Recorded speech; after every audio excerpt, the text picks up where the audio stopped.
Thanks for joining me again today, and excited to share with you an amazing scripture that God has given us that will give us a key into how to receive His light into our lives, whether it's kind of a day-by-day journey we're on right now, or if we're in a time of darkness. We always need that time and that way that we can connect with God and really grow in His presence. So today we're going to talk about a chapter in Psalm, and that is Psalm 63, verses 6 to 7.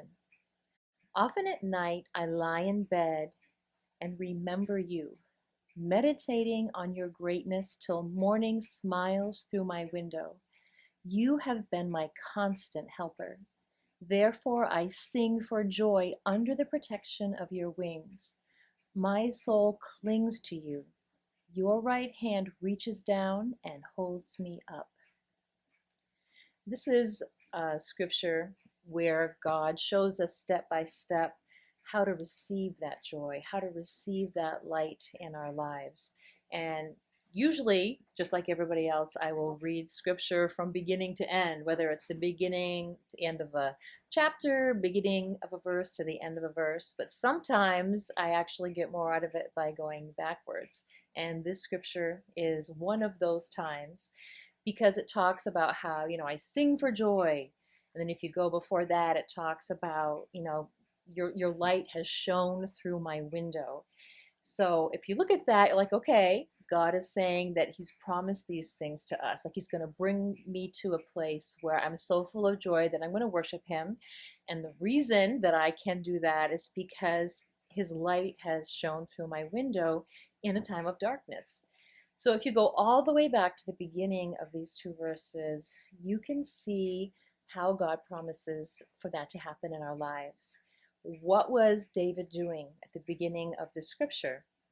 David was laying in his bed at nighttime. What happens at nighttime? It gets dark. It gets lonely. It gets scary. It gets overwhelming. But instead of focusing on those parts of darkness, David decided to take time to meditate on the goodness of God.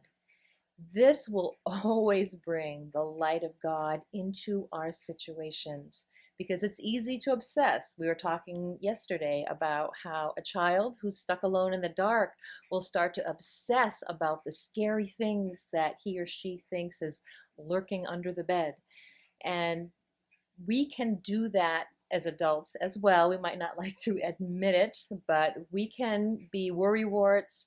We can obsess over things that aren't even happening in our lives yet that we are afraid of. So instead of focusing on the darkness, we need to do what the scripture has very wisely told us to do. We need to lay in the darkness and remember how great God is. Remember that He's the God of our creation. He's the God of our light. He's the God of our deliverance. And while we're even in that darkness, before we know it, the dawn will break through and it will just come flowing through our windows and bring us to a place of great joy before God. So practice that this week. Whether you're waking up in the morning for a few minutes or going to bed at night, start to remember just how amazing your God of light is.